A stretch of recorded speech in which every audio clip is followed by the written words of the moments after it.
الحمد لله الحمد لله وكفى وسلام على عباده الذين اصطفى.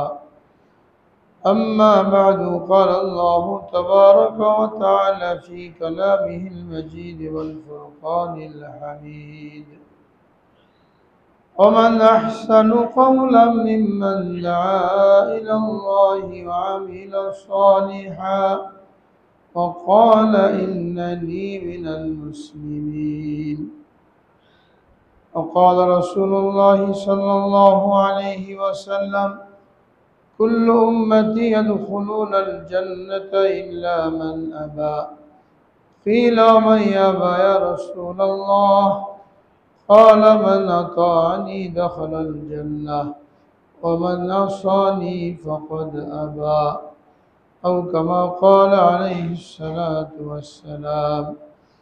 صدق الله العظيم وصدق رسوله النبي الكريم، ونحن على ذلك من الشاهدين والشاكرين. الحمد لله رب العالمين. الحمد لله। মাসিক সুন্নতের এই মজলিসে উপস্থিত উলামায়ে কেরাম, তালাবায়ে ইলম এবং বেরাদারানে ইসলাম, আল্লাহ রাব্বুল আলামিনের লাখ কোটি শুকরিয়া যে আল্লাহ রাব্বুল আলামিন আমাদেরকে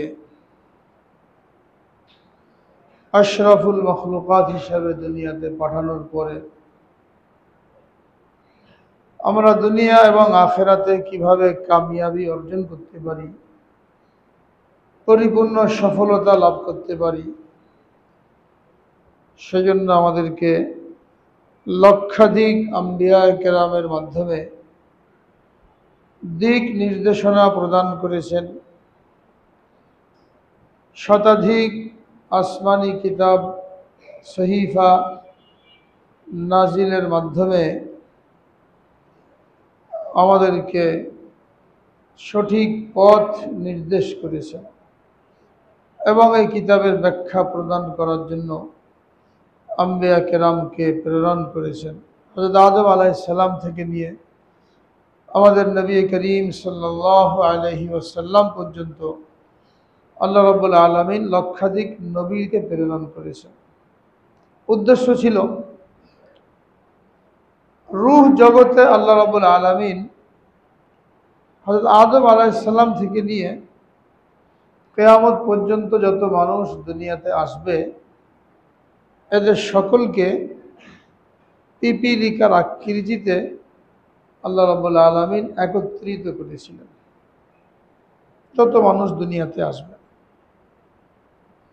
এবং তাদেরকে এই পরিমাণ বিবেক বুদ্ধি দিয়েছিলেন যে তারা বুঝতে পারে, উপলব্ধি করতে পারে। সকলকে একত্রিত করে আল্লাহ রাব্বুল আলামিন সেখানে আমাদের থেকে ওয়াদা নিয়েছিলেন, যেটা আল্লাহ রাব্বুল আলামিন কোরআনে পাকের 9 পারার মধ্যে বর্ণনা করেছেন। আলাস্তু বিরাব্বিকুম, আমি কি তোমাদের রব নই? তো সকলেই সেখানে স্বীকার করেছিল, বালা, অবশ্যই আপনি আমাদের রব। অর্থাৎ সকলেই এখানে স্বীকার করেছে যে আমরা আপনার গোলাম, আপনি আমাদের মনিব, আমরা আপনার হুকুম মতন চলব, আপনাকে সিজদা করব, আপনার সামনে মাথা নত করব, আপনারই আনুগত্য ফরমাবরদারি করব। এই একটা মাত্র শব্দের মাধ্যমে আমরা এত কিছু স্বীকার করে আসছি। আলাস্তু বিরাব্বিকুম, আল্লাহ রাব্বুল আলামিন একটা কথা জিজ্ঞেস করেছিলেন, আমি কি তোমাদের রব নই? আলহামদুলিল্লাহি রাব্বিল আলামিন, এই রব শব্দের মধ্যে সব চলে আসছে। আল্লাহ রাব্বুল আলামিনের যত গুণগান, যত অনুদান, প্রতিদান, দয়া, মেহেরবানি আমাদের উপরে, এই সব রব শব্দের মধ্যে চলে আসছে। এই জন্য কোরআন পাকের প্রথম আয়াতের মধ্যেই আল্লাহ পাকের যে তারিফ করা হয়েছে, ওই তারিফের মধ্যে, প্রশংসার মধ্যে এই নামটাকে আনা হয়েছে আলহামদুলিল্লাহি রাব্বিল আলামিন। আরও 99টা নাম ছিল, এইগুলোর মধ্যে থেকে কোনোটা না এনে রব শব্দটা নিয়ে আসছেন এই কথা বোঝানোর জন্য যে মানুষের প্রতিপালক, জীবনদাতা, বিধানদাতা, রিজিকদাতা, সম্মানদাতা যা কিছু হয় সব কিছু রবের পক্ষ থেকেই হয়। এটাকে আল্লাহ রাব্বুল আলামিন জিজ্ঞেস করেছিলেন, আলাস্তু বিরাব্বিকুম, আমি কি তোমাদের রব নই? এক কথার মধ্যে সবই চলে আসছে, যে আমি তোমাদের জীবনদাতা, বিধানদাতা, রিজিকদাতা, আমাকেই পরিপূর্ণ মানতে হবে, অনুগত হতে হবে। আমরা যখন স্বীকার করলাম, এরপরে আল্লাহ রাব্বুল আলামিন আমাদেরকে দুনিয়াতে পাঠিয়ে দিলেন। দুনিয়াতে আসার পরে আমরা যেন আমাদের সেই ওয়াদা ভুলে না যাই, যে ওয়াদা করে আসছিলাম যে আপনি আমাদের রব। অর্থাৎ এই ওয়াদার মধ্যে, এই এক কথার মধ্যে, এক স্বীকারোক্তির মধ্যে আমরা এটা ওয়াদা করেছিলাম যে আমরা আপনার আনুগত্য করব, আপনার ফরমাবরদারি করব। তো এই ওয়াদার মধ্যে আমরা কতটুকু সত্যবাদী, এটাকে পরীক্ষা করার জন্য আল্লাহ রাব্বুল আলামিন দুনিয়াতে আমাদেরকে পাঠালেন। এখন ওই রূহ জগতের কথা, এটা আমাদের হয়তো মনে আসে নাই, মনে থাকুক আর না থাকুক, এটা অস্বীকার করার কোনো উপায় নাই, আমরা তো বুঝি নাই, মনে নেই। অনেক বুজুর্গানে কেরাম তারা এরকম বলেছেন যে ওইখানে যে আল্লাহ রাব্বুল আলামিন ওয়াদা নিয়েছিলেন এবং আমরা যে বালা বলে এটাকে সমর্থন করেছিলাম, স্বীকৃতি দিয়েছিলাম, ওয়াদা করেছিলাম, এটা আমাদের এখনো মনে আছে। আমাদের মনে নেই, কিন্তু যাদেরকে আল্লাহ রাব্বুল আলামিন এরকম মকবুল বান্দা বানিয়েছেন তারা বলছেন যে আমাদের মনে আছে। তাদের তো মনে আছে, আমাদের থাক আর না থাক, আমাদেরকে মনে করিয়ে দেওয়ার জন্য আল্লাহ রাব্বুল আলামিন হযরত আদম আলাইহিস সালাম থেকে নিয়ে আখেরি নবী পর্যন্ত লক্ষাধিক আম্বিয়া কেরামকে পাঠিয়েছেন এই কথাটা মনে করিয়ে দেওয়ার জন্য। দুনিয়াতে এসে মন মতন চললে হবে না, ইচ্ছা মতন জিন্দগি যাপন করলে হবে না। সকলেই আমরা একটা ওয়াদার মধ্যে আবদ্ধ, ওয়াদা করে আসছি, স্বীকার করে আসছি, আল্লাহকে রব বলে বলে আসছি। মনে থাকুক আর না থাকুক, এখন মনে করিয়ে দেওয়ার জন্য কিতাব দিয়েছেন আর নবীদেরকে পাঠিয়েছেন। এখন আর অস্বীকার করার কোনো সুযোগ নেই। আম্বিয়া কেরাম এসে এটা উম্মতকে স্মরণ করিয়ে দিয়েছেন যে তোমরা যে ওয়াদা করে আসছো আল্লাহ তাআলার সাথে, ওই ওয়াদাকে স্মরণ করে এখন তোমাদের সমস্ত কর্মকাণ্ড যেন আল্লাহ তাআলার হুকুমকে ঘিরে আবর্তিত হয়।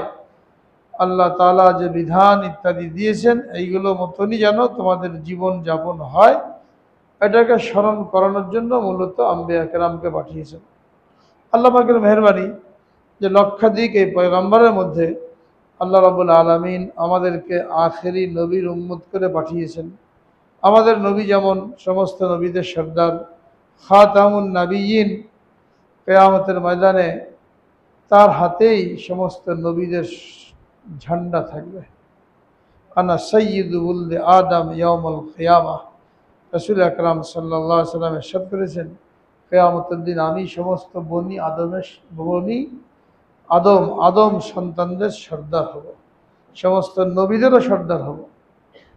এই মর্যাদা আল্লাহ রাব্বুল আলামিন তাকে দান করেছেন, আর তার উম্মতের কাতারে আমাকে আপনাকে শামিল করেছেন। আমাদের নবী যেমন আখেরি নবী হওয়ার কারণে সমস্ত নবীদের সর্দার, সর্বশ্রেষ্ঠ, আমরা তার উম্মত হওয়ার কারণে আমাদেরকেও অন্যান্য সমস্ত নবীদের উম্মতের উপরে শ্রেষ্ঠত্ব প্রদান করা হয়েছে। আমাদের নবী যেমন জান্নাতে যাওয়ার আগে অন্য কোনো নবী জান্নাতে যাবে না, কারোর জন্য জান্নাতের দরজা খোলা হবে না, অনুরূপভাবে উম্মতে মুহাম্মাদি জান্নাতে যাওয়ার আগে অন্য কোনো উম্মত জান্নাতে প্রবেশ করতে পারবে না। আল্লাহ রাব্বুল আলামিন স্বয়ং এই উম্মতের শ্রেষ্ঠত্ব এবং ফজিলত বয়ান করেছে কোরআনে পাকের মধ্যে, কুনতুম খায়রা উম্মাতিন উখরিজাত লিন-নাস তা'মুরুনা বিল মা'রুফ ওয়া তানহাউনা আনিল মুনকার, তোমরা সর্বশ্রেষ্ঠ উম্মত, মানুষের উপকারের জন্য তোমাদেরকে বের করা হয়েছে, দুনিয়াতে পাঠানো হয়েছে। সেই উপকারটা কি? তা'মুরুনা বিল মা'রুফ ওয়া তানহাউনা আনিল মুনকার, সৎ কাজের আদেশ করবে, অসৎ কাজের নিষেধ করবে। যে দায়িত্ব পালন করার জন্য আল্লাহ রাব্বুল আলামিন লক্ষাধিক আম্বিয়া কেরামকে পাঠিয়েছিলেন, দুনিয়াতে আল্লাহ ভোলা মানুষকে আল্লাহর সাথে জুড়ে দেওয়া, জাহান্নামের পথে চলনেওয়ালা মানুষকে জান্নাতের পথে পরিচালিত করা। আম্বিয়া কেরামের সিলসিলা খতম হওয়ার পরে এই দায়িত্ব উম্মতে মুহাম্মাদীর উপরে অর্পিত হয়েছে। আর এই জন্য উম্মতে মুহাম্মাদী সর্বশ্রেষ্ঠ উম্মত, সমস্ত উম্মতের সর্দার। যে ব্যক্তি এই দায়িত্ব পালন করল, আল্লাহ রাব্বুল আলামিন তাকে পরিপূর্ণ মুসলমান হিসেবে ঘোষণা করেছেন, পূর্ণাঙ্গ মুসলমান হিসেবে ঘোষণা করেছেন। এক আয়াতের মধ্যে আল্লাহ রাব্বুল আলামিন নির্দেশ দিয়েছেন, ইয়া আইয়ুহাল্লাযীনা আমানুত্তাকুল্লাহা হাক্কা তুকাতিহি ওয়া লা তামুতুন্না ইল্লা ওয়া আনতুম মুসলিমুন।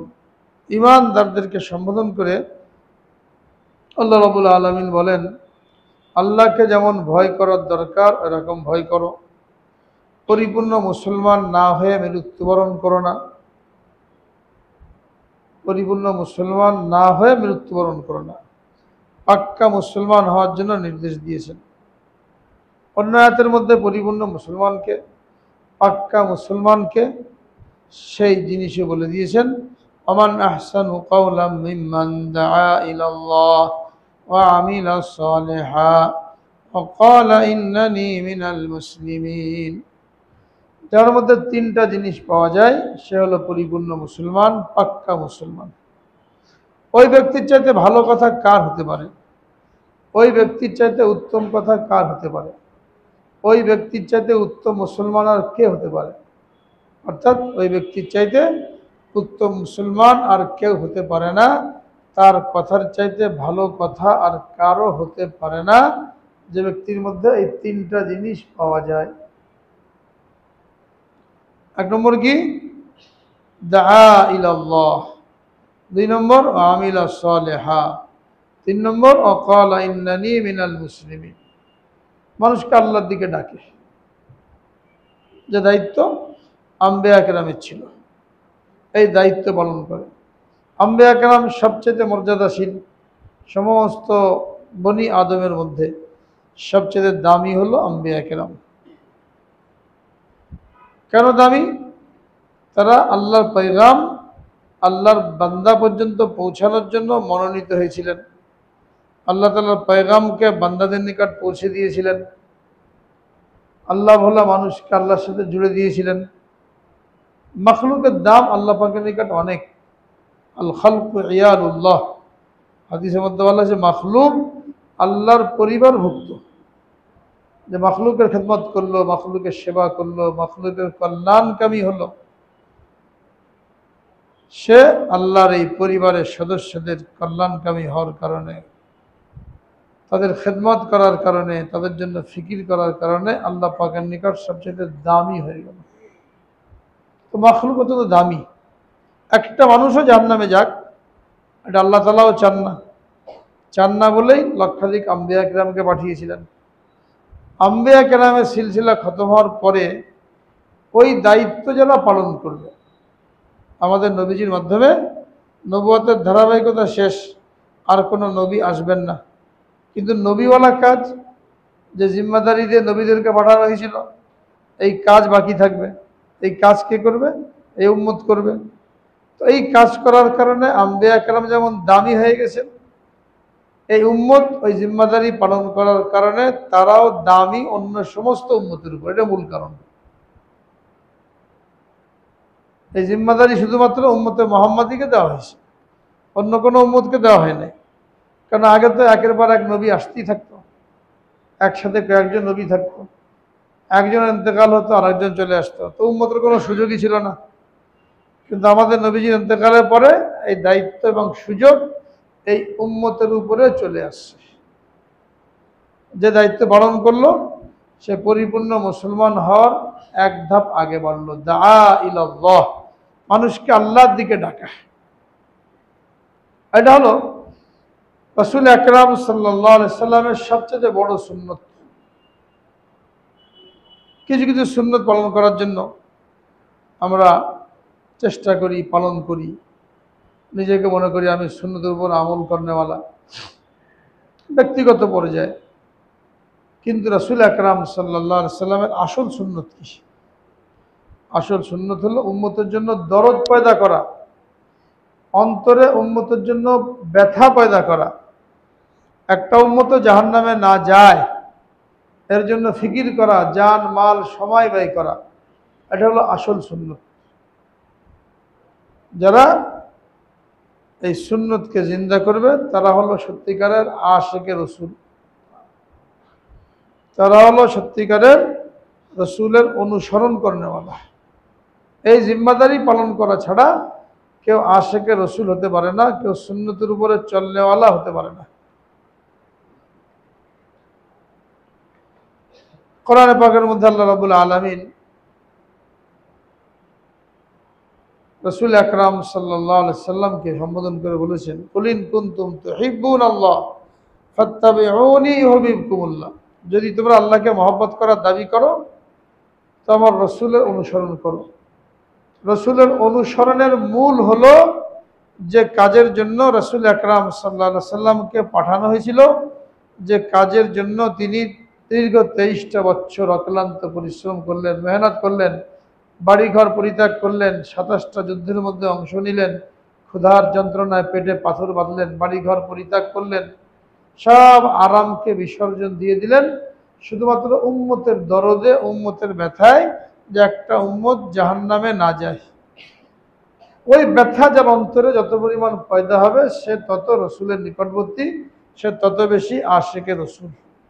এটা বাদ দিয়ে কেউ যদি নিজে খুব সুন্নতের উপর আমল করলো, খুব নামাজ কালাম করলো, মসজিদের মধ্যে বসে থাকলো, কিন্তু উম্মতকে জাহান্নামে যেতে দেখে তার মধ্যে কোনো ব্যথা নাই, তার মধ্যে কোনো ফিকির নাই, সে তো নিজে নিজের কাজে ব্যস্ত। তো যত বড় নামাজি হোক, যত বড় তেলাওয়াত করনেওয়ালা হোক, বছর বছর হজ করনেওয়ালা হোক, উমরা করনেওয়ালা হোক, নিজেকে নিয়ে ব্যস্ত, এই ব্যক্তির জন্য জান্নাতের কোনো গ্যারান্টি নেই। কেন?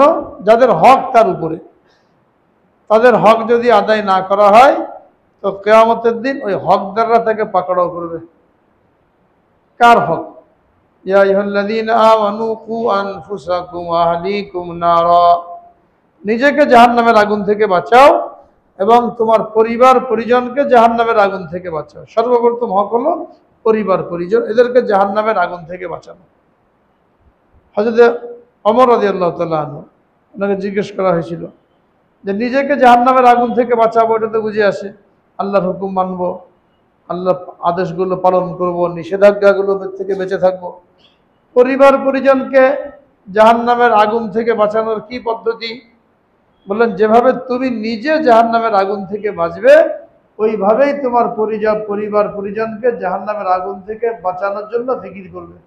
অর্থাৎ নিজে দিনের উপরে চললে হবে না, নিজে আল্লাহর হুকুম পালন করলে হবে না, সর্বপ্রথম জিম্মাদারি আসবে অধীনস্থ। পরিবার মানে অধীনস্থ বোঝানো হয়েছে। অনেকে বিয়ে শাদী হয় নাই, ছেলেপেলেরা ইন্তেকাল হয়ে গেছে, তো তার পরিবারকে কুল্লুকুম রাইন ও কুল্লুকুম মাসউলুন আন রাইয়াতিহি, এই হাদিসের মধ্যে স্পষ্ট করা হয়েছে তোমাদের প্রত্যেককে জিম্মাদার, আর প্রত্যেককে তার জিম্মাদারি সম্পর্কে জিজ্ঞেস করা হবে।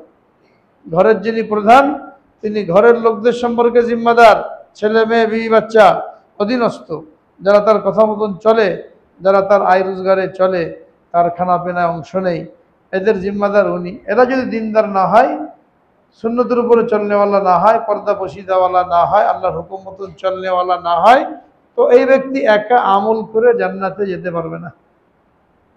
অনেক লোক আছে একা খুব নামাজ কালাম করে, সবসময় একদম মসজিদে পড়ে থাকে, হ্যাঁ, আর আল্লাহ বিল্লাহ করতে থাকে, কিন্তু ছেলেমেয়ের কোনো খবর নাই, বিবি বাচ্চার কোনো খবর নাই, এদেরকে দিনদার বানানোর জন্য কোনো ফিকির করা হয় নাই। অনেক লোক এরকম আছে, টাকা পয়সা দান সৎকার করে, মসজিদ মাদ্রাসায় দেই, গরিব মিসকিনকে দেই, কি মনে করে এত বড় দাতা আমি, এত বড় টাকা পয়সা খরচ করেছি, মসজিদে আগে আগে পড়ে থাকি, আমাকে জান্নাতে যেতে ঠেকাই গে। এই লোকের জন্য যখন জান্নাতে যাওয়ার ফয়সালা হবে এই সমস্ত আমলের কারণে, তো তার বিবি বাচ্চা ছেলে মেয়ে এরা এগিয়ে এসে তার জান্নাতে যাওয়া ঠেকিয়ে দেবে, যদি ওদের জন্য ফিকির না করে। ব্যক্তিগত আমল করে কেউ জান্নাতে যেতে পারবে না, যেহেতু আমরা উম্মতে মুহাম্মাদি, আমাদেরকে দায়িত্ব দেওয়া হয়েছে আর একজনের। আগের যুগের উম্মত ঠিক আছে, তারা ব্যক্তিগত আমল করে জান্নাতে চলে যেতে পারবে, তাদের কোনো দায় দায়িত্ব ছিল না, ওই দায় দায়িত্ব তো আম্বিয়া কেরাম পালন করেছেন। কিন্তু আমরা ব্যক্তিগত আমল করে জান্নাতে যেতে পারবো না যতক্ষণ পর্যন্ত এই দায়িত্ব পালন না করব। ঘরের যিনি প্রধান তার দায়িত্ব হলো ঘরের লোকদের উপর, একজনের কারখানার মালিক তার দায়িত্ব হলো যত শ্রমিক আছে, একজন দোকানদার, 4-5 জন কর্মচারী, তার দায়িত্ব হলো ওই কর্মচারীদের উপরে। একজন অফিসার, তার নিম্নস্থ কর্মচারী আছে, তার দায়িত্ব হলো এই কর্মচারীদেরকে দিনদার বানানো, দিনের উপরে চালানো। মোট কথা যে যেখানে কাজ করে, যে যেখানে দায়িত্বশীল আছে, ছোট থেকে বড়, একজনের দায়িত্বশীল, ওই একজন সম্পর্কে জিজ্ঞাসাবাদ করা হবে। 10 জনের দায়িত্বশীল, 10 জন সম্পর্কে জিজ্ঞাসাবাদ করা হবে। দেশের সর্বোচ্চ দায়িত্বশীল প্রেসিডেন্ট হোক, প্রধানমন্ত্রী হোক, সমস্ত লোকের দায়িত্বশীল ছিল। আমাদের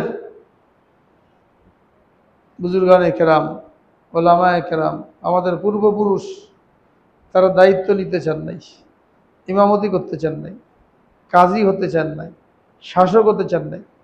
ইমামে আজম আবু হানিফা রহমতুল্লাহ আলাই, ওনাকে প্রধান বিচারপতির পদ দেওয়ার জন্য তৎকালীন বাদশার পক্ষ থেকে অনুরোধ করা হলো, দরখাস্ত করা হলো পদ কবুল করার জন্য। যেহেতু উনি সবচেয়ে বড় ফকি ওই যুগের, আর বিচার করতে হলে কি লাগে, ফকি হওয়া লাগে, ফেকা জানতে হয়।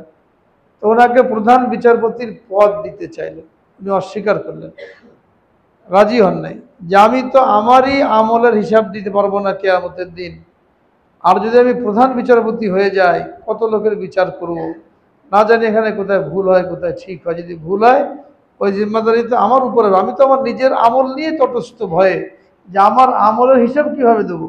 সেখানে আমি আরো বিচারপতির দায়িত্ব নিয়ে কত লোকের হিসাব কিতাব, কত লোকের ফাঁসি হবে, কত লোকের জেল হবে, কত লোকের জরিমানা হবে, যদি ভুল হয়ে যায় এই জিম্মাদারি কে নেবে? রাজি হন নাই। তাকে বন্দি করা হয়েছে, জেলে বন্দি করা হয়েছে। ওখান থেকে বের করে দৈনিক 100 করে বেত্রাঘাত করা হয়েছে যে পদ কবুল করো। কিন্তু উনি কি করেন নাই? পদ কবুল করেন নাই, যে আমি এই সমস্ত লোকের জিম্মাদারি কিভাবে নেব, এদের হিসাব কিতাব কিভাবে দেব।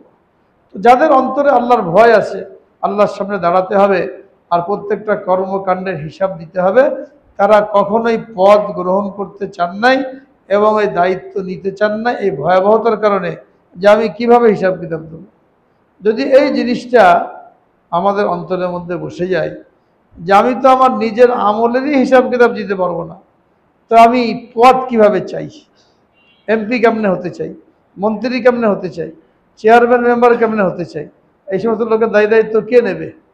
এই শুধু চিন্তাটা মাথার মধ্যে আসলে কোনো লোক নিজের থেকে টাকা খরচ করে মাসের পর মাস প্রচার চালিয়ে দিন রাত এক করে দিয়ে, ঘুম হারাম করে দিয়ে, সত্য বলে মিথ্যা বলে বদনাম করে এই পদ চাওয়া, ইলেকশন লড়া, ভোটে লড়া, এটা তো করবে না। যদি জোর করে তাকে পদ দেওয়া হয় তাও সে পালানোর জন্য চেষ্টা করবে, পদ নিতে চাইবে না। অথচ এই ভয়টা অন্তরের মধ্যে নাই। আজ প্রধানমন্ত্রী দেশের সর্বোচ্চ পদে অধিষ্ঠিত, সারা দেশের লোক যত গুনাহ করবে, অন্যায় করবে, সারা দেশে তো যত নাচ গান সিনেমা, সুদ ঘুষ চুরি ডাকাতি ছিনতাই রাহাজানি যা কিছু হবে সব দায়িত্ব প্রধানমন্ত্রীর। যদি প্রধানমন্ত্রী শাসন চলে, সব দায়িত্ব প্রেসিডেন্টের। যদি প্রেসিডেন্টের শাসন চলে, সবার হিসাব দিতে হবে। হযরত ওমর ফারুক রাদিয়াল্লাহু তাআলা আনহু, ওনার সময় দুর্ভিক্ষ হচ্ছে, লোকরা ঠিক মতো খানা পিনা পায় না। এক লোক, উনি মনে করলেন অনেকদিন ভালো খাওয়া দাওয়া হয় না, হযরত ওমর ফারুক রাদিয়াল্লাহু তাআলা আনহু খলিফা, আমিরুল মুমিনিন, ওনার সাথে যদি দুপুরে খেতে পারতাম, না জানি বিরিয়ানি পোলাও মাখন ঘি কত কিছু খেতে পারতাম, এটা মনে করে নামাজের পরে ওনার সাথে রওনা হয়েছে ওনার বাড়িতে মেহমান হওয়ার জন্য। ভালো খাওয়াটাও হয় না, একটু গেলে খলিফার ঘরে, খলিফা বলে কথা, অর্ধজাহানের খলিফা, একটু খানা পিনা ভালো হবে। তো উনি গেছে, খাওয়ার টাইম, হয়তো মনে আমাদের এখানে শুকনো রুটি, শুকনো রুটি উপস্থিত করা হয়েছে, আর জয়তুনের তেল, অন্য কোনো তরি তরকারিও নাই, নরম রুটিও নাই, টাটকা রুটিও নাই, পাতলা রুটিও নাই। স্বয়ং রসুল আকরাম সাল্লাল্লাহু আলাইহি সাল্লাম কোনোদিন পাতলা রুটি খান নাই। আমরা যে ময়দা কিংবা চালা আটার পাতলা রুটি খাই, এই পাতলা রুটি কখনো খান নাই, যাকে চাপাতি বলা হয়। ভুসি মিশ্রিত আটা থাকতো, এরকম মেশিন ছিল না, জাতার মধ্যে আটা ভাঙানো হতো চাক্কির মধ্যে। এরপরে চাক্কির মধ্যে ভাঙালে কি মিহি হবে? মেশিনের মতন ছাপা থাকতো, ভুসি বড় বড়। এগুলো কি করা হতো? হাতের মধ্যে নিয়ে একটু ফুঁক দিয়ে যে বড় বড় ভুসিগুলো চলে যেত, আর ছোট ভুসিগুলো থাকতো। আটা বানালে, গলা দিয়ে রুটি বানালে গলা দিয়ে নামতে চাইতো না। যেমন ভাতের মধ্যে যদি তুষ থাকে, কুড়ো থাকে, ভাত খেতে কষ্ট হয় না, গলার মধ্যে আটকায়। রুটির মধ্যে যদি ভুসি থাকে তাহলে গলার মধ্যে আটকাবে। রসুল আকরাম সাল্লাল্লাহু আলাইহি সাল্লাম, সাহাবায়ে কেরাম এই রুটি খেয়ে জীবন পার করে দিয়েছেন, কোনোদিন পাতলা রুটি খান নাই, চাপাতি খান নাই। তো এই লোক মেহমান হয়েছে, রুটি আসছে, একটু জৈতুনের তেল কিংবা আচার জাতীয় কিছু আসছে, ওই লোক তো মনে হয় বসে রয়েছে, খাওয়া শুরু করেন না যে হয়তো গোস্ত ভুনা আসবে, বকরি গোস্ত আর আমাদের খাওয়া হয় না। তো আমার ভাগ বললেন দাও শুরু করো মেহমান। তা ওরা বলেই ফেলেছে যে শুধু শুকনো রুটি আর তেল একটু গোস্ত ভুনা হলে ভালো হতো। হয়তো আমার বললেন যে আমার এই রাজত্বে আমার সমস্ত প্রজাদের কি এরকম রুটি আর গোস্ত খাওয়ার ক্ষমতা আছে? অর্ধজাহানের খলিফা আমি, প্রত্যেকটা প্রজার রুটি আর গোস্ত খাওয়ার ক্ষমতা আছে, টাকা পয়সা আছে? তারা যদি না পারে তো আমি তাদের খলিফা, এই জন্য আমি এরকম রুটি আর গোস্ত খাবো। আমাকে তো জিজ্ঞেস করা হবে কিয়ামতের দিন যে তোমার প্রজারা না খেয়েছিল, শুধু রুটি খেয়েছিল, আর তুমি রুটি আর গোস্ত খেয়েছো, আমি কি জবাব দেবো? এরপরে বললেন উনি তো মদিনায় রয়েছেন, ফুরাতের তীরে যদি একটা কুকুর না খেয়ে মারা যায় তাহলে আমাকে কি জিজ্ঞেস করা হবে কিয়ামতের দিন, তোমার খেলাফতে তোমার রাজত্বে একটা কুকুর না খেয়ে মারা গেল, তুমি কেন খোঁজ নাও নাই এটা না খেয়ে কেন মারা গেল? তো মানুষ তো দূরের কথা, একটা অবলা জন্তু কুকুর, কুকুরের দিকে দায়িত্ব তার খলিফার না, মানুষের না, সে তো আল্লাহর মাখলুক খেয়ে বাড়াবে। কিন্তু তিনি ওখানে এই পরিমাণ ভয় করেছেন যে একটা কুকুর মারা গেলেও আমাকে জিজ্ঞেস করা হবে এটা মারা গেল কি জন্য। এ হলো ওই দায়িত্ববোধ, দায়বোধ। কুল্লুকুম রাইন ও কুল্লুকুম মাসউলুন আন রাইয়াতি। তারা পদ চান নাই, নিতে চান নাই। এতটুকু যদি যেখানে থাকে তো কোনো মানুষ লাখ লাখ কোটি কোটি টাকা খরচ করে ভোটে দাঁড়াবেও না, পদ চাইবেও না, নিজেকে উপযুক্ত প্রমাণও করবে না যে আমি উপযুক্ত। যদি এক জায়গায় ক্যান্ডিডেট একজন থাকে তো সবাই সবাই বদনাম করে যে আমি বেশি উপযুক্ত, সবাই মনে করে আমি ইউসুফ আলাইহিস সালাম হয়ে গেছি। উনি যেমন পদ চেয়ে দিয়েছিলেন এই যে আল্লি আল্লাহ খাজাইনিল আরদ, আমরা সবাই ইউসুফ আলাইহিস সালাম, আমরাও কি করতে পারি, পদ চেয়ে নিতে পারি। এই ধারণা থেকে কোটি কোটি টাকা খরচ করে কি করে ইলেকশন লড়ে। হাদিসের মধ্যে আসছে যারা পদ চায় এদেরকে আমরা পদ দিই না, কাউকে পদ দেন না। যারা পদ চেয়েছে কাউকে পদ দেন নাই। হয়তো আবু মুসা আশআরী রাদিয়াল্লাহু তাআলা আনহু, ওনার ঘটনা পাওয়া যায়, নবীদের সাথে দেখা করতে আসছেন, ওনার সাথে আশআরী গোত্রের আরও দুজন লোক আসছে, এসে দেখা সাক্ষাৎ করলেন, সালাম করলেন। এরপরে এই দুজনে বললেন যে আমাদেরকে অমুক জায়গায় চাকরি দেন, অমুক জায়গায় গভর্নর করে পাঠান, শাসক করে পাঠান। রাসূল আকরাম সাল্লাল্লাহু আলাইহি ওয়াসাল্লাম নারাজ হলেন, বললেন যারা পদ চায় এদেরকে আমরা পদ দিই না। ওই দুজনকে পদ দেন নাই। হযরত আবু মুসা আশআরী রাদিয়াল্লাহু আনহু ওনাকে বলছেন যাও তোমাকেই আমাদের গভর্নর বানিয়ে দেওয়া হলো। উনি পদ চান নাই, ওনাকেই আমাদের গভর্নর বানিয়ে দিয়েছেন। আর যে দুজন পদ চেয়েছিলেন এদেরকে আউট করে দিয়ে এবার কি বললেন, যদি কেউ পদ চায় তাহলে তাকে তার উপরেই হাওলা করে দেওয়া হয়, তখন শয়তান তাকে পরামর্শ দেয়, সে শয়তানের পরামর্শে চলে। আর যদি কেউ পদ না চায় তাকে রাষ্ট্রের পক্ষ থেকে পদ দেওয়া হয়, তো আল্লাহ রাব্বুল আলামিন তার সাথে একজন ফেরেশতা নিযুক্ত করে দেন। ওই ফেরেশতাও তার খারাপ কাজগুলোকে অথবা ভুল কাজগুলোকে সঠিকভাবে পরিচালিত করার জন্য তাকে সাহায্য করে। আল্লাহ পাকের সাহায্য কিসের মধ্যে আসবে? যখন নিজেকে যোগ্য মনে না করবে, যখন নিজেকে পেশ না করবে, বরং তাকে যোগ্য মনে করে যারা কর্তৃপক্ষ এদের পক্ষ থেকে ক্ষমতা দেওয়া হবে, তখন এর মধ্যে বরকত হবে। এটা হলো আমাদের দেশের ধ্বংসের কারণ। এখানে সবাই নিজেকে যোগ্য মনে করে, সবাই টাকা পয়সা খরচ করে নিজে পদ বাগিয়ে দিতে চায়, যার কারণে প্রত্যেকের সাথে শয়তানকে লাগিয়ে দেওয়া হয়। তো ভালো কাজগুলো কি হয়, ওই শয়তান নষ্ট করে দেয়, ভালো আর ভালো থাকে না, খারাপের দিকে বেশি। আর এরকম খুব কমই পাওয়া যায় যে চায় নাই তাকে দেওয়া হয়েছে। এই জন্য এই নিজের থেকে চাওয়া, নিজের থেকে যোগ্য মনে করা, এটা মারাত্মক ক্ষতি এবং ধ্বংসের কারণ। যার কারণে ইমামে আজম রহমতুল্লাহ আলাইহি প্রধান বিচারপতির পদ জোর করে দেওয়া সত্ত্বেও উনি নিতে চান না। আর আজকাল তো আফসোসের বিষয়, রাষ্ট্রীয় পর্যায়ে তো আছেই, এই মসজিদের সভাপতি হওয়ার জন্য, মসজিদ কমিটি হওয়ার জন্য বিভিন্ন মসজিদও ইলেকশন হয়। এটা কি সৃষ্টি হলো? গণতান্ত্রিক পদ্ধতিতে মসজিদ ইলেকশন হয়, ভোট হয়, কমিটি তৈরি করা হয়, এরা আবার টাকা পয়সা খরচ করে। মসজিদের পদের মধ্যে কি আছে? মসজিদের কমিটিতে আসলে কি হয়? মসজিদের সভাপতি হলে কি হয়? যে পদটা পাওয়ার জন্য 1 মাস 2 মাস প্রচারণা চলে, পোস্টার ছাপানো হয়, আর লোকদের বাড়ি বাড়ি যে গাছ করা হয়, পারলে কিছু টাকাও দেওয়া হয়। এমপি মন্ত্রী হলে, চেয়ারম্যান মেম্বার হলে চাল গম চুরি করা যায়। তো মসজিদের সভাপতি হলে কি চুরি করা যায়? এটা হওয়ার জন্য মানুষ লালায়িত আসে না এরকম মসজিদের পদ পাওয়ার জন্য। মসজিদের সভাপতি হওয়া মানে কি? মানে মসজিদে মুসল্লিদের সমস্ত দায় দায়িত্ব তার উপরে। নামাজের পরিবেশ আছে কিনা, আমলের পরিবেশ আছে কিনা, বেদাতি কোনো কর্মকাণ্ড হচ্ছে কিনা, বদদিনী কোনো কিছু হচ্ছে কিনা, এই সব দায় দায়িত্ব সভাপতির উপরে আসবে। যে মসজিদে যে জন্য মসজিদকে বানানো হয়েছে ওইটা যদি ঠিক মতো না চলে, এই দায় দায়িত্ব কমিটির উপরে আসবে, সভাপতির উপরে আসবে।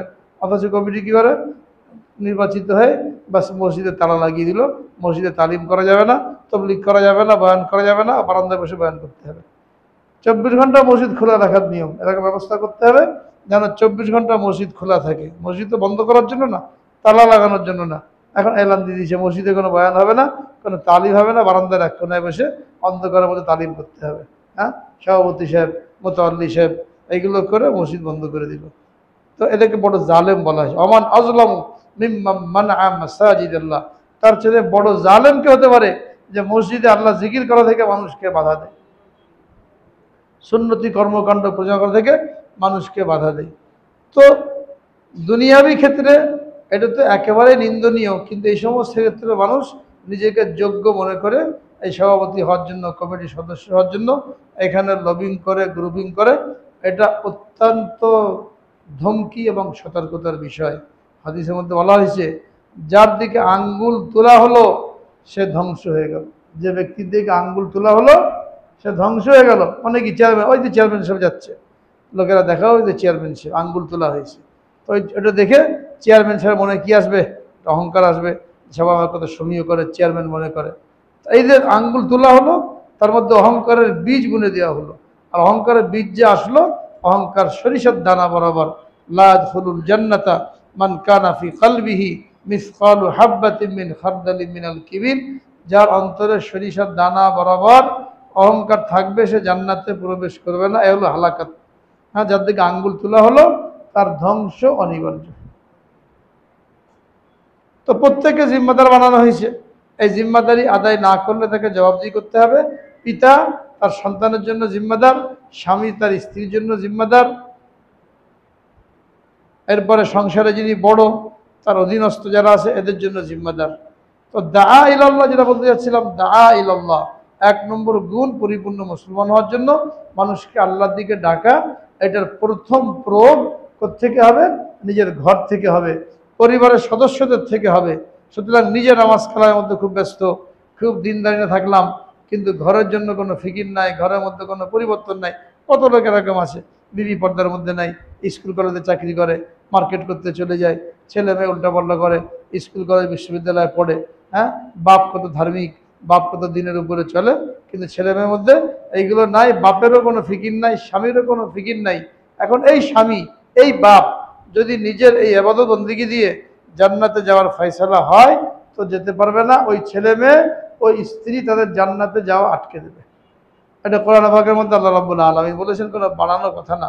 কিয়ামতের ময়দানে, হ্যাঁ, যখন দায়িত্বশীলরা তাদের দায়িত্ব পালন না করার কারণে কাঠ গড়ায় দাঁড়াবে, আর তাদের অধীনস্থরা দিনের উপরে না চলার কারণে জাহান্নামের ফয়সালা হবে, তখন তারা বলবে, ওয়াকালু রাব্বানা ইন্না আতানা সাদাতানা ওয়া কুবারানা ফাযাল্লুনা আস-সাবিলা।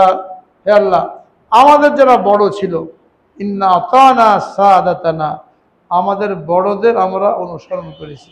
এখানে সাদাতানা যে কেউ হতে পারে, চেয়ারম্যান হতে পারে, মেম্বার হতে পারে, মন্ত্রী হতে পারে, দায়িত্বশীল হতে পারে। সাদাতানা, আমাদের বড়দের অনুসরণ করেছি। ফাযাল্লুনা আস-সাবিলা, এরা আমাদেরকে গুমরাহ করেছে। সন্তান বাপের বিরুদ্ধে অভিযোগ করবে, স্ত্রী স্বামীর বিরুদ্ধে অভিযোগ করবে, প্রজা রাজার বিরুদ্ধে অভিযোগ করবে, কর্মচারী মালিকের বিরুদ্ধে অভিযোগ করবে, অধীনস্থরা উপরস্থ অফিসার এদের বিরুদ্ধে অভিযোগ করবে। আমরা এদের অনুসরণ করেছি, আমাদেরকে যে পথে চালিয়েছে ওই পথে আমরা চলেছি। এখন তুমি কি করো? রব্বানা আতিহিম যিফাইনি মিনাল আযাব ওয়ালআনহুম লানান কাবীরা, এদেরকে দ্বিগুণ শাস্তি দাও, এদেরকে দ্বিগুণ শাস্তি দাও। ওয়ালআনহুম লানান কাবীরা, এবং এদের উপরে মহা অভিসম্পদ বর্ষণ করো। ছেলে মেয়ে যদি হয়, যে ছেলে মেয়ে পিতা মাতার জন্য সদকা জারিয়া হওয়ার কথা, মানুষের মৃত্যুর পরে তার আমলের সমস্ত দরজা বন্ধ হয়ে যায়, 3 লাইনে তার আমল জারি থাকে। তার মধ্যে একটা হলো ওয়ালাদুন সালিহুন ইয়াদউ লাহু, নেককার সন্তান রেখে গেছে, এই নেককার সন্তান তার জন্য দোয়া করে, পিতামাতার জন্য দোয়া করে, হ্যাঁ, এটা তার জন্য সদকা জারিয়া। আমরা বাঁচবো কয়দিন? 50-60 বছর। কিন্তু আগের যুগের উম্মত 1000 বছর হায়াত পেয়ে অনেক ইবাদত বন্দেগী করেছেন।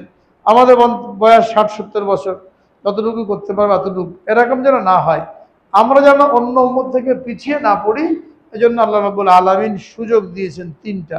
এই তিনটা কাজ করে যাও, তাহলে তোমার মৃত্যুর পরেও তোমার আমল নামায় সওয়াব যেতে থাকবে 1000 বছর। আগের যুগের লোক মরে গেছে, শেষ। এদের জন্য ওই সদকা জারিয়ার কোনো ব্যবস্থা নাই, আমল নামায় নেকি পৌঁছানোর কোনো ব্যবস্থা নাই।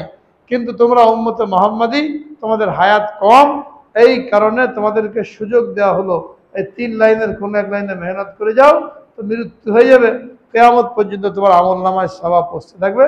অর্থাৎ আমার মৃত্যুর 10,000 বছর পরে যদি কিয়ামত হয়, তো কেমন যেন আমি আরো 10,000 বছর ইবাদত করার সুযোগ পেলাম। তোমাদের একটা হলো সদকা জারিয়া, এমন কোনো কাজ করে যাওয়া যার দ্বারা মানুষ উপকৃত হবে।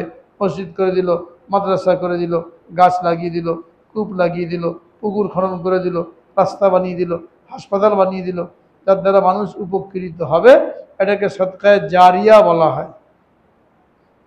আর দ্বিতীয় হলো ওয়ালাদুন সালিহুন ইয়াদউ লাহু, নেক সন্তান। নেক সন্তান যত আমল করবে, এই আমল সে তো সব পাবেই, ওই পরিমাণ পিতা মাতার আমল নামা প্রস্তাবন দায়িত্ব পালন করেছে। এখন যদি সন্তান নেক হয়, নেক না হয়, তার জন্য যদি ফিকির না করতে, সদকা জারিয়া তো হবেই না, উল্টা সে কি করবে? কিয়ামতের দিন বাপ মাকে জাহান্নামে নেওয়ার জন্য আল্লাহর নিকট অভিযোগ দায়ের করবে, রব্বানা আতিহিম যিফাইনি মিনাল আযাব, দ্বিগুণ শাস্তি দাও, ওয়া লানহুম লানান কাবীরা, মহা অভিসম্পদ বর্ষণ করো। সদকা জারিয়া তো হলোই না, উল্টা বাপ্পার জন্য বদদোয়া করনেওয়ালা হলো, লানত চানেওয়ালা হলো। যদি সন্তানকে নেককার না বানানো যায়, দা ইলাল্লাহ এই আয়াতের উপরে আমল না হয়, সবচেয়ে দামি মানুষ ওই ব্যক্তি যে মানুষকে আল্লাহর দিকে ডাকে। আল্লাহর দিকে ডাকার মধ্যে 1 নম্বরে থেকে নিজের ঘর থেকে শুরু করতে হবে, কু আনফুসাকুম আহলিকুম নারা।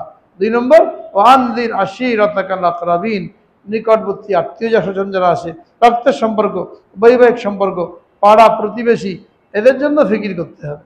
সন্তান দিনদার, বাপ মা দিনদার না, এই বাপ মাকে দিনদার বানানোর জন্য ওয়ানজির আশিরাতাকাল আকরাবিন, হ্যাঁ, এই আয়াতের উপরে আমল করতে হবে।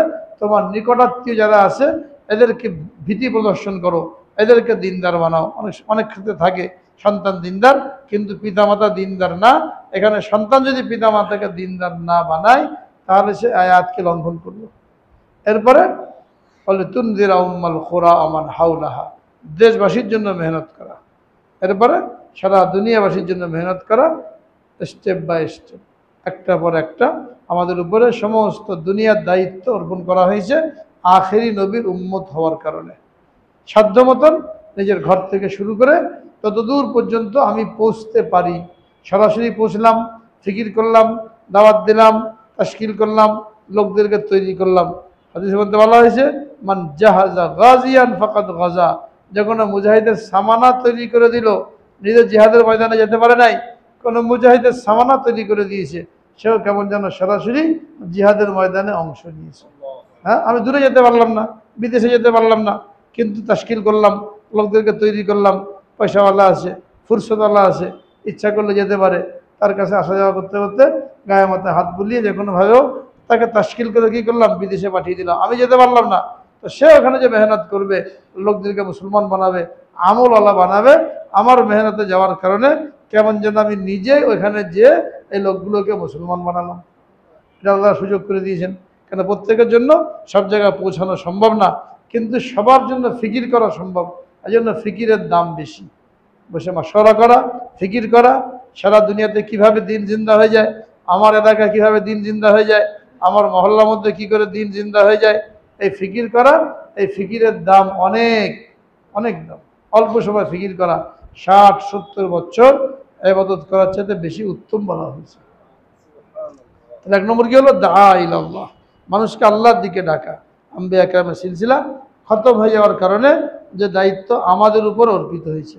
2 নম্বর আমিলা সালেহা, খুব দাওয়াত দিলাম, মানুষকে পিছিয়ে মেহনত করলাম, হ্যাঁ, তবলিগে পাঠালাম, চিল্লায় পাঠালাম, অনেক লোককে তৈরি করলাম, কিন্তু নিজের আমলের কোনো খবর নাই, এ অসম্পূর্ণ ব্যক্তি।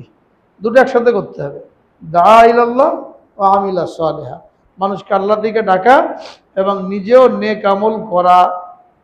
অন্যকে ডেকে নিজে ভুলে গেলাম, ইহুদিদের স্বভাব। আতামুরুনা নাসা বিল বির ওয়া তানসাউনা আনফুসাকুম, মানুষকে ভালো কথা বলো, নেকির দিকে ডাকো, আর নিজেকে ভুলে যাও। অনেক লোক এরকম আছে, হ্যাঁ, নিজের আমলের খবর নেই, অন্যের পিছনে পড়ে আছে। তো এটা ইহুদিদের স্বভাব। নিজের আমলও ঠিক করতে হবে। কোরআন শরীফ পড়া সহি না থাকলে কোরআন শরীফ সহি করতে হবে। নামাজ যদি সুন্নত তরিকা না হয়, সুন্নত তরিকা নামাজ পড়তে হবে। ব্যবসা বাণিজ্য করি, মাসাইল না থাকলে ওলামাদের সাথে বসে মাসাইল জেনে সেই মতন কী করতে হবে, ব্যবসা বাণিজ্য করতে হবে। যে লাইনে মেহনত করি কামাই করার জন্য, কামাই যেন হালাল থাকে, রোজগার যেন হালাল থাকে, এই জন্য মাসাইল জেনে আমল করতে হবে। শুধু খুব মেহনত করলাম কিন্তু আয় রোজগার ঠিক নাই, ব্যবসা হালাল তরিকায় নাই, চাকরি বাকরি হালাল তরিকায় নাই, তাহলে আমার কামাই হারাম হয়ে গেল। কামাই যখন হারাম হলো, ওই হারাম কামাই দ্বারা শরীরে রক্ত মাংস গঠিত হবে, কাপড় চোপড় কেনা হবে, হ্যাঁ, তো এই শরীর জান্নাতে যাবে না। লা ইয়াদখুলুল জান্নাতা জাসাদুন গুযিয়া বিল হারাম, যে শরীর হারাম দ্বারা লালিত পালিত হয়েছে ওই শরীর জান্নাতে যাবে না। রিজিক যদি হালাল না থাকে, আয় রোজগার যদি হালাল না থাকে, এই জন্য যেখানে কোরআন পাকের মধ্যে আমলের কথা বলা হয়েছে, আমলের সাথে আল্লাহ রাব্বুল আলামিন আমলে সালেহ বলেছেন। কোথাও শুধু আমল বলেন নাই যে ব্যক্তি ঈমান আনলো আর আমল করলো তো কামিয়াব হয়ে গেল, কোথাও এরকম বলেন নাই। যত জায়গায় আমলের কথা বলেছেন, আমলের সাথে কি লাগিয়েছেন, আমলে সালেহ। ইন্নাল্লাযীনা আমানু ওয়া আমিলুস সালিহাত ইল্লাল্লাযীনা আমানু ওয়া আমিলুস সালিহাত মান আমিলা সালিহাম মিন যাকারিন আও উনসা ওয়া মান আহসানু কাওলাম মিম্মান দাআ ইলাল্লাহ ওয়া আমিলা সালিহা। যেখানে আছে আমলে সালেহ। আমলে সালেহ কাকে বলে? আমলে সালেহ বলা হয় আমার প্রত্যেকটা কাজ আল্লাহ রসুলের তরিকা মতন হবে। লাকাদ কানা লাকুম ফি রাসূলিল্লাহি উসওয়াতুন হাসানাহ, সুন্নত তরিকা মতন সমস্ত কাজ। শুধু নামাজ পড়া না, নামাজ পড়লাম খুব সুন্দর, সুন্নত তরিকা মতন। খাওয়ার মধ্যে সুন্নত নাই, দোকানদারির মধ্যে সুন্নত নাই, বিবাহ শাদীর মধ্যে সুন্নত নাই, লেবাস পোশাকে সুন্নত নাই, তাহলে আমার আমলটা আমলে সালেহ হলো না। এই আমলটা আল্লাহ পাকের দরবারে কবুল হবে না। এমনকি নামাজ পড়বো, সবচেয়ে বড় ইবাদত, এই নামাজও কবুল হবে না। হাদিসের মধ্যে বলা হয়েছে অনেক লোক আছে নামাজ পড়ে কাকের মতন ঠোকর মারে, রুকু সিজদা ঠিক মতন হয় না, হ্যাঁ, কিয়াম ঠিক মতন হয় না, খুশু খুশু থাকে না, অর্থাৎ সুন্নত তরিকার মতন নামাজ হয় না। এই নামাজকে পুরাতন কাপড়ের মতন গুটিয়ে নামাজি ব্যক্তির মুখের উপরে নিক্ষেপ করা হয়, আর নামাজ তার জন্য বদদোয়া করে যে আল্লাহ তোকে ধ্বংস করেন, যেমন তুই আমাকে নষ্ট করলি। সবচেয়ে দামি ইবাদত নামাজ, এই নামাজই কবুল হয় নাই। পুরাতন কাপড় মতন গুটিয়ে নামাজি ব্যক্তির মুখে নিক্ষেপ করা হয়েছে, নামাজ তার জন্য বদদোয়া করে। তাহলে এই ব্যক্তি কীভাবে কামিয়াবি লাভ করতে পারে, যেহেতু সুন্নত তরিকা মতন হয় নাই। পক্ষান্তরে যেটাকে আমরা ইবাদত মনে করি না, ওটাও যদি সুন্নত তরিকা হয়, ওইটাও ইবাদত। একজন লোক ঘুমালো রাতের বেলা, সারাদিন কাজ কাম করে রাতের বেলা ঘুমিয়েছে, সুন্নত তরিকায় ঘুমিয়েছে, অজু করেছে, কেবলামুখী হয়ে মায়েরকে যেমন শোয়ানো হয় ওইভাবে শুয়েছে, দোয়া পড়েছে, জিকির করতে করতে ঘুমিয়ে গেছে, বা 10টা আয়াত পড়ে ঘুমিয়েছে, তো লাম ইউক্তাব মিনাল গাফিলিন, তার সম্পর্কে বলা হয়েছে এই ব্যক্তি গাফেলদের অন্তর্ভুক্ত হবে না। 10টা আয়াত তেলাওয়াত করে শোয়ার কারণে সারা রাত তার আমলনামায় জিকিরের সওয়াব লেখা হবে। ঘুমালাম কিন্তু আমার জিকিরের সওয়াব লেখা হলো। ইমাম আজম আবু হানিফা রাহমাতুল্লাহ আলাইহি 40 বছর ঈশার ওযু দিয়ে ফজরের নামাজ পড়েছেন। সাঈদ ইবনে মুসাইয়্যিব রাহমাতুল্লাহ আলাইহি হযরত আবু হুরায়রা রাদিয়াল্লাহু আনহু জামাতা তাবেঈ, বহুত বড় মুহাদ্দিস, উনি বলছেন যে আমি 30 বছর এইভাবে নামাজ পড়েছি, এইভাবে আমার 30টা বছর অতিবাহিত হয়েছে যে আজান হওয়ার আগেই আমি মসজিদে হাজির। এমন হয় না 30 বছরের মধ্যে কোনো এক ওক্তে যে আজান হয়ে গেছে আমি মসজিদে নাই, আজানের আগে মসজিদে হাজির। আর 40 বছর ফজরের ঈশার ওযু দিয়ে ফজরের নামাজ পড়েছি। নিজের কথা বয়ান করেছেন, তা হাদিস বিন নিয়ামত। হ্যাঁ, আল্লাহ পাকের নিয়ামত আল্লাহ পাক দিলে এটাকে প্রকাশ করতে বলা হয়েছে, কোনো অহংকারের জন্য না। হ্যাঁ, আল্লাহ পাকের নিয়ামতের শুকরিয়া আদায় করার জন্য। 30 বছর এমন হয় নাই যে মসজিদে আজান হয়ে গেছে আর আমি মসজিদের বাইরে। আর 40 বছর বা 50 বছরের কথা পাওয়া যায় ঈশার ওযু দিয়ে ফজরের নামাজ পড়েছি। আমরা দুর্বল, আল্লাহ তাআলা সহজ করে দিয়েছেন। তুমি তো সারা রাত জাগতেও পারবে না, আর ঈশার ওযু দিয়ে ফজরের নামাজ পড়তেও পারবে না, তো ওযু করে সুন্নত তরিকায় ঘুমাও, 10টা আয়াত তেলাওয়াত করে ঘুমাও, তোমার জন্য সারা রাত জিকিরের সওয়াব লেখা হবে।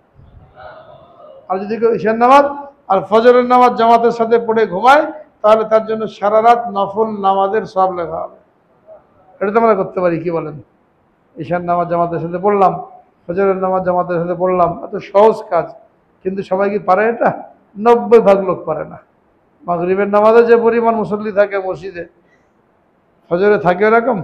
যেদিনে মাগরিব আর ফজর সমান সমান হবে, মাগরিব আর ফজর যেদিন সমান সমান হবে, ওই দিনই আল্লাহ পাকের মদদ আসবে। একটা জামাত গেছিল ইসরায়েলে অনেক আগে, 1965 সালের দিকে। ইসরায়েল তখন যাওয়া যেত। ইসরায়েলে একটা জামাত গেছে, তো উনি কারগুজারি শুনিয়েছেন, কিতাবের মধ্যে ঘটনা আছে। ওখানে এক ইহুদি পণ্ডিত তার সাথে দেখা। সে তাকে জিজ্ঞেস করলো, তোমাদের দেশে মাগরিবের নামাজ আর ফজরের নামাজে কি মুসল্লি একই রকম হয়? বলে, না, মাগরিবে তো বহুত হয়, ফজরে হয় না। ইহুদি বলছে, যেদিন তোমাদের মাগরিব আর ঈশা ফজরের নামাজে একই রকম মুসল্লি হবে, ওই দিন তোমরা আল্লাহ পাকের সাহায্য পাবে, এর আগে মার খেতেই থাকবে, আল্লাহ পাকের সাহায্য আসবে না। 5 ওয়াক্ত নামাজের একই রকম গুরুত্ব, ফরজ, জমা পড়তে আসে লোকেরা, বাকি সপ্তাহ খবর নেই, বা মাগরিবে খুব ভিড় কিন্তু ফজরের নামাজের খবর নাই, আল্লাহ পাকের সাহায্য থেকে বঞ্চিত। এই জন্য আমিলা সালেহা, মানুষকে আল্লাহর দিকে ডাকা, তাদেরকে আল্লাহ পাকে তৌফিক দিয়েছেন যে আমরা এই দাওয়াতের মেহনতের সাথে জড়িত আছি। হ্যাঁ, যে কোনোভাবে হোক আল্লাহ তাআলা তৌফিক দিয়েছেন, তাদের এই নেয়ামতের শুকরিয়া এইভাবে করা দরকার যে আমাদের আমলগুলো যেন পরিপূর্ণ সুন্নত অনুযায়ী হয়ে যায়, তাতে করে একটা তো আমরা পেলাম, আরও একটা যেন পেয়ে আমরা পাক্কা মুসলমান হতে পারি, তালাশ করে করে। আর এর জন্য ওলামায়ে কেরামের সাথে সম্পর্ক রেখে জিজ্ঞেস করে করে আমল করতে হবে। আমি তো সব জানি না, সব কিতাবে পাওয়া যায় না। ইমাম সাথে সম্পর্ক রাখতে হবে, এলাকার আলেমের সাথে সম্পর্ক রাখতে হবে, কোন আমলটা কিভাবে করলে সুন্নত তরিকা মতন হবে, এটা জিজ্ঞেস করে করে আমল করলে তো সাধারণ মানুষের সাথে ওলামায়ে কেরামের সম্পর্ক বাড়লো, এবং এইভাবে উভয়ের মধ্যে একটা জোড় মিল পয়দা হলো, এবং সাধারণ মানুষের আমলও সহি হলো, এবং আল্লাহ পাকের কওল ফাসআলু আহলাল যিকরি ইন কুনতুম লা তা'লামুন, তোমরা যেটা জানো না এটা আলেমদের কাছে জিজ্ঞেস করো, এই আয়াতের উপরে আমল হয়ে গেল। কিন্তু এটাও না, সাধারণ মানুষ তারা তো আসেই না, জিজ্ঞেস করে না, যারা দাওয়াতের মেহনতে জড়িত এরাও বয়ান করা পর্যন্ত শেষ, যে আলেমদের কাছ থেকে মাসলা জিজ্ঞেস করে করে আমল করি। কিন্তু কয়জন আমরা আলেমদের সাথে সম্পর্ক রাখি, আর কয়জন মাসলা জিজ্ঞেস করি? ওই 3 তালাক হয়ে গেলে তখন মাসলা জিজ্ঞেস করতে আসি, এর বাইরে আর মাসলা জিজ্ঞেস করা প্রয়োজন পড়ে না। অথচ প্রত্যেক দিন আমার জীবন পরিচালনা করার জন্য আমি মাসাইলের সম্মুখীন, প্রত্যেকটা কাজে আমি মাসলার সম্মুখীন। তো আলেমদের কাছে কয়টা মশলা জিজ্ঞেস করি? বয়ানের মধ্যে বলে আসি মশলা জিজ্ঞেস করে করে আমল করি, কিন্তু সম্পর্ক নাই, মশলা জিজ্ঞেস করি না। এ না করতে করতে আলাদা, যারা সম্পর্ক রাখে নাই, মশলা জিজ্ঞেস করে নাই, বয়ান পর্যন্ত শেষ, এদেরকে আলাদা আউট করে দিয়েছেন। এখন আমরা যারা আছি, আমরা যদি নিয়ামতের শুকরিয়া আদায় না করি, আলেমদের সাথে সম্পর্ক না বাড়াই, হ্যাঁ, তাদের সাথে মাসাইল জিজ্ঞেস না করি, তাদের কাছ থেকে পরামর্শ নিয়ে না নিই, এক সময় এরকম হবে, এভাবে আলাদা আউট করে দেবেন। আলেমদের উপরে বিদ্বেষ পোষণ করে, আলেমদের বদনাম করে, আলেমদের সমালোচনা করে যারা আউট হয়ে গেল, এদের সম্পর্কে হাদিসের মধ্যে বলা হয়েছে, কুন আলিমান আও মুতাআল্লিমান আও মুহিব্বান আও মুঈনান ওয়ালা তাকুন খামিসান ফাতাহলিক। আলেম হও অথবা তালেব ইলম হও, অথবা আলেমকে মহব্বত করনেওয়ালা হও, অথবা আলেমকে সাহায্য করনেওয়ালা হও, যাতে করে তারা দিনের কাজ করতে পারে।